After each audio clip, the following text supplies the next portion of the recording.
Hello, YouTubers, friends, compatriots, bootlickers, shills, Dutch lickers, peasants, vassals, minions, meat sacks. I'm Useful Idiot. Welcome.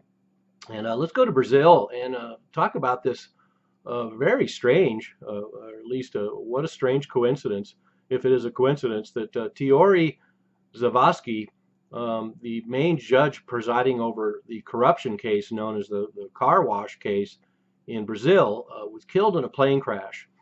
And it's just too convenient that this happened. And the background story, of course, is that recently there was a huge amount of unrest in Brazil, and a soft coup took place, and it looks like something that was CIA backed, and the U.S. puppets and a new, essentially, puppet government was set up in Brazil, and Rousseff, the previous president, was impeached.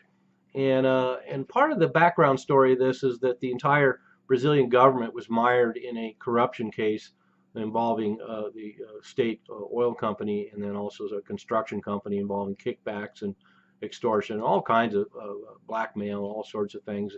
But one of the most dramatic things about it, of course, is that almost everybody in the government was involved. Some 200 members of parliament, and then both the last two or three governments full of ministers and presidents and cabinet members, all involved in the same corruption case.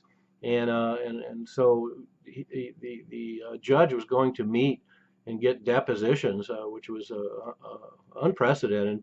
The Odetrecht construction company, and apparently these depositions were going to be used for the next step in this corruption case. And like I say, members of parliament and members of the administration, including the president, were all involved in this. And one of the other telling aspects of this story, at least reported in this article, is that a website that had plane specs for this particular plane that was involved in this crash, this site was visited. There was a huge spike in visiting that site. It was visited 1,200 times in the 2 weeks leading up to this crash. So certainly that's a little suspicious. And I remind you, too, that recently, of course, we had the CIA German journalist who revealed that the CIA had a lot to do with global journalism, and that he himself had been paid most of his life to plant CIA stories. And he ended up dying of a heart attack recently. And that's one of those cases where creating a fake heart attack is one of the easiest things the CIA can do. They have a gun that does it. It's been aired out in public in congressional hearings before, and so it's an open one of those secrets that's out in the open. So anyway, that brought up the idea that people have to keep in mind that these kind of things happen in the real world.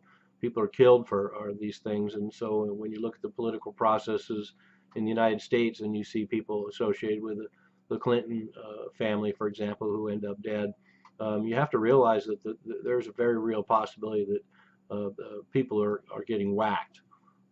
This is the kind of stuff that really happens in the real world. Anybody that doesn't believe that is naive. And so seeing this German journalist all of a sudden killed, seeing people associated with different political organizations being killed, and now in this case, someone who is presiding, a judge that's presiding over a case where over 200 members of Brazilian parliament and other people are implicated, and it's just too much of a coincidence. So here, another example of how things work in the real world. Let's remember that we also have Brazil in a situation now where it's fairly tenuous.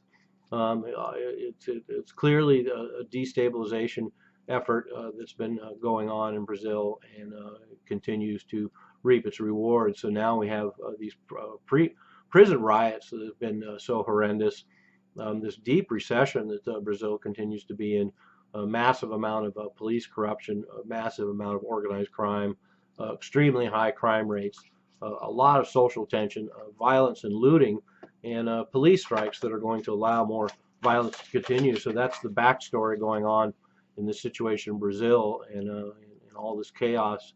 The fact that the judge presiding over this corruption case gets conveniently killed in a plane crash just becomes more of what's being unleashed in Brazil. So not really much in the Western press right now, but certainly something interesting to watch. We've seen the impeachment of the president.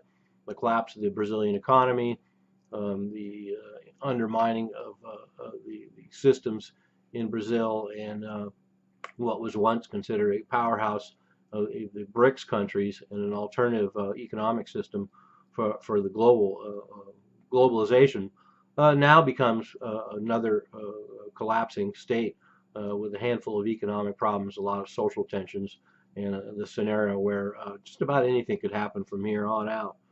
There you have it. I'm useful idiot. Don't you be one too.